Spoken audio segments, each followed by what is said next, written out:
The American Civil War had started a year before, in the spring of 1861, and since 1858, an ongoing conflict between the North and South over the issue of slavery led Southern leadership to discuss seceding from the nation.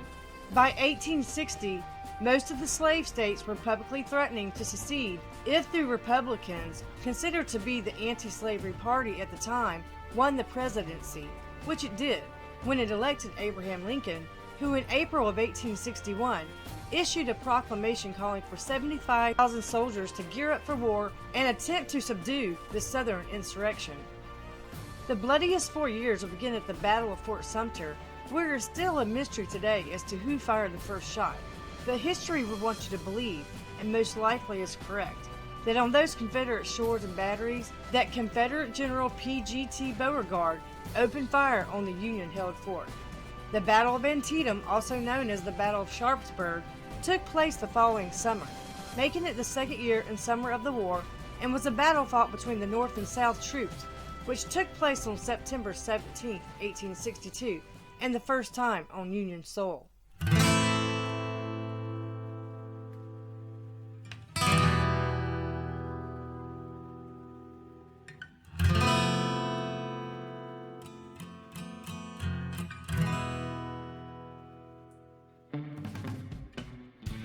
Hey everyone, welcome back to my channel. If you're a first-time viewer, I'm happy you found me. Be sure to subscribe, like, comment, share, and click the notifications for new content. Again, welcome, and let's get into the story.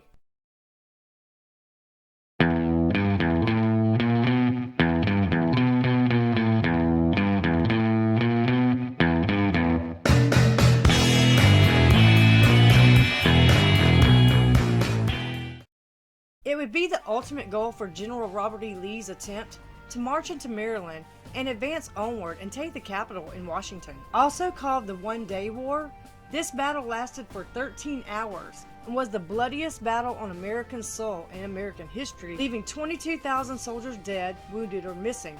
That is nearly twice as many men who died in a single day than had fallen in the American Revolution, the War of 1812, and the Mexican and Spanish Wars combined. To compare it further, American losses on the bloodiest day in World War II at the beaches of Normandy on D-Day were that of a quarter of the men who died at Antietam, and also killed more men than the people who lost their lives on 9/11 in 2001.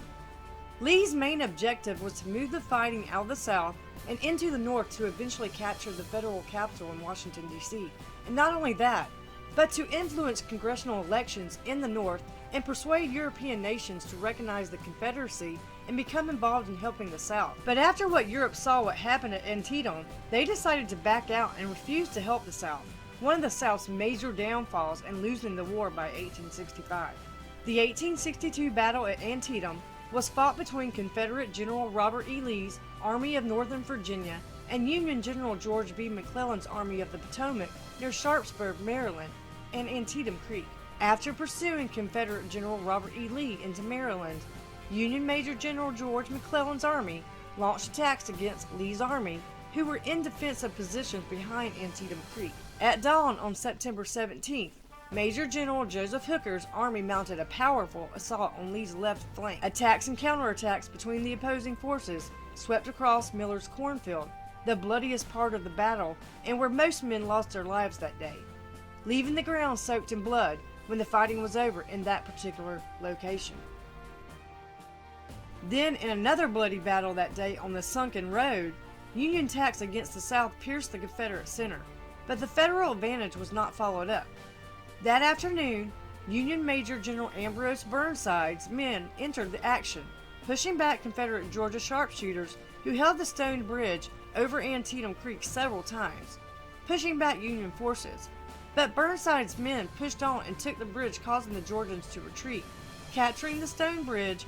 But Confederate Major General A.P. Hill's Southern Division arrived from Harper's Ferry and launched a surprise counterattack, driving back Burnside and his men, ending that particular battle at that time. It was said that the casualties lying dead on the ground that day made it impossible to walk across and even touch the ground. There were that many bodies covering the roads and fields where the battles took place. Southern troops were outnumbered, but Lee committed his entire force while McClellan sent in less than 3/4 of his army, never using his reserves, something he was criticized by Lincoln for, which enabled Lee to fight the Federals into a standstill. But during that night, both armies consolidated their lines, and despite crippling casualties, Lee continued to skirmish with McClellan throughout the next day on September the 18th, while removing his battered army south of the Potomac. The slow-moving McClellan, even Lincoln called him this, halted Lee's invasion of Maryland, but his army suffered great losses and Lee was able to withdraw his army back to Virginia without interference. Eventually, Burnside's northern armies under Brigadier General Edward Ferraro did defeat the southern armies at the now called Burnside Bridge, and it was the most successful campaign in the battle with the least number of casualties. And although the Maryland campaign for the North was a victory for them, it wasn't an easy one. The Union was aware that this would be a tough fight and believed it perhaps a lucky victory. After 2 failed attempts, Ferraro was given the task as a final effort to take the bridge. When he had taken whiskey privileges from his men, as he saw as a discipline matter previously, and that they needed to be fresh for the fighting, plus the general was also a teetotaler himself. One incentive for the North was that they would ask Ferraro if they took the bridge, could they have their whiskey back? The general said, if you do that, then by God, yes, and so they did. The capital was saved, but by the end of the battle, Lincoln relieved McClellan of his duties. An important document and movement of the greatest change in American history by Abraham Lincoln did come from this battle. But first, he was advised by Secretary of State William Seward to basically sit on it at first, and allow for it to become the sort of prize for what was to be won, this battle first and foremost. Then introduce the Great Emancipation Proclamation to free the slaves, to rally for a noble cause, but that they must first win this battle, and then subsequently and at the same time, free both slaves in the North and the South, mostly to get back into good graces with their people. However, Lincoln did always say he hated slavery.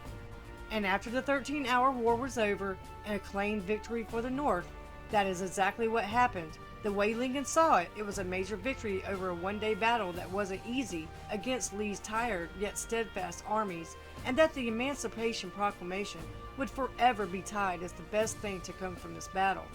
This would be the battle that would forever alter the course of the war and the future for this country.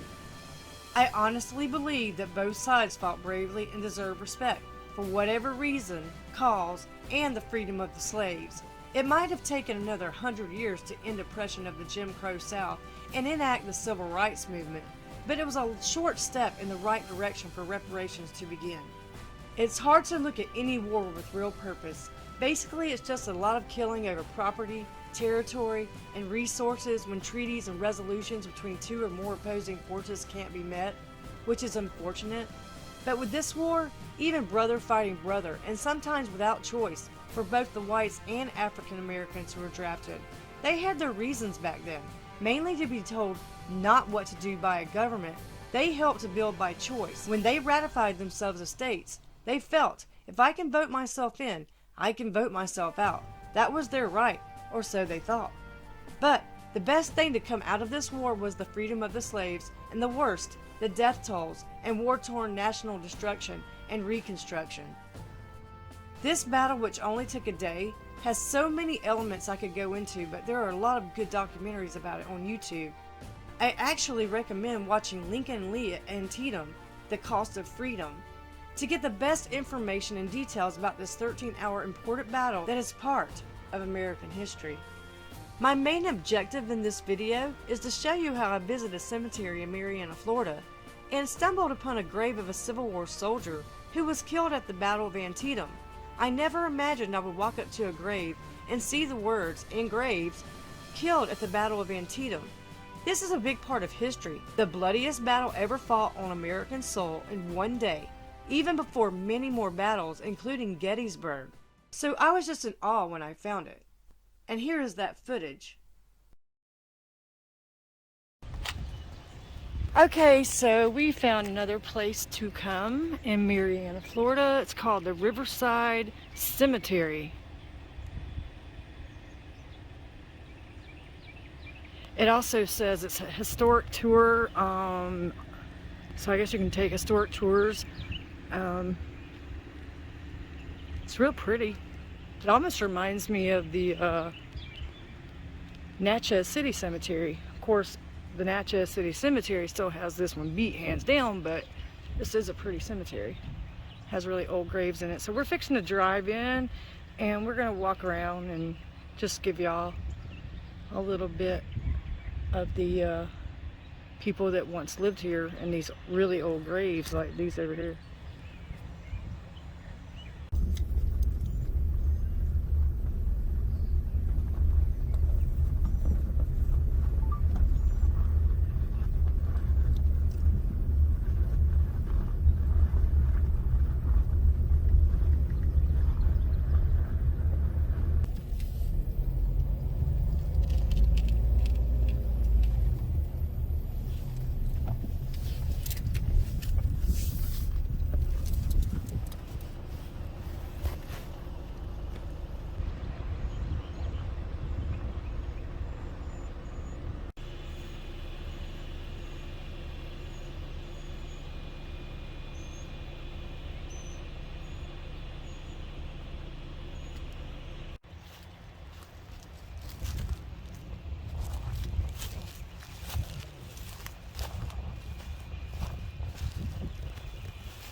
He was killed at the Battle of Antietam during the Civil War.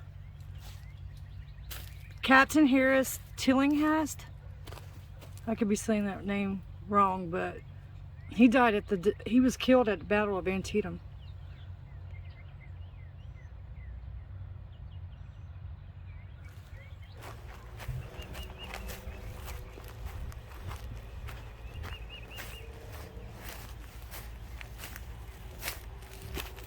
Okay, so I found a pretty interesting grave. Of course, the marker is new, but what it says is Captain, in memory of, he was a CSA Confederate soldier, Captain Harrison Tillinghast.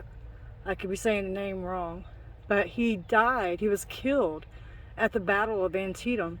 So he was born September 1st, 1840, and he died September 17th, 1862, and was killed at the Battle of Antietam. So I've never seen a grave that says that before. For new content and breaking news stories, please be sure to click the notifications to follow along and be notified when updates are available. Don't forget to like, comment, and please feel free to share. You can also join my Facebook group for True Crime and History Time and follow me on TikTok and Instagram. My usernames for those platforms are @JeriScarborough Official. And as always, thank you for watching, subscribing, and supporting my channel.